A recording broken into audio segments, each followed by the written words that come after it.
বৃষ্টির সময় বজ্রপাত পড়ে কৃষকের বসত বাড়ি পুড়ে ছাই হয়ে গেছে। এ ঘটনায় ঘরের ভেতরে থাকা এক যুবক আহত হয়েছেন। ৩১ মে রোববার রাত 8:30টার দিকে রাঙামাটির লংদু উপজেলার গুলশাখালী ইউনিয়নের ৩ নম্বর ওয়ার্ডের সোনারগাঁও গ্রামে এ ঘটনা ঘটে। স্থানীয়রা বলছেন, বজ্রপাতে ঘর পুড়ে যাওয়ার ঘটনা এর আগে তারা কখনো দেখেনি। ভুক্তভোগী পরিবার জানায়, রাতে বৃষ্টির সময় হঠাৎ বজ্রপাত হয়।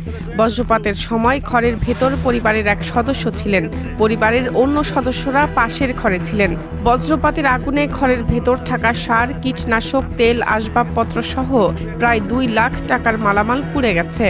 হঠাৎ করে বৃষ্টির পরে বিশাল বড় একটা ঠাডা আইসা ঘরের উপর পরে পুড়ে মুক্তি মানে আগুন জ্বলে যায়। আগুন জ্বলার পরে সিগাসিগি করার পূর্বে প্রায় 30 মিনিটের মানুষ রেখে আগুন নিয়ন্ত্রণ আনতে পারছি না।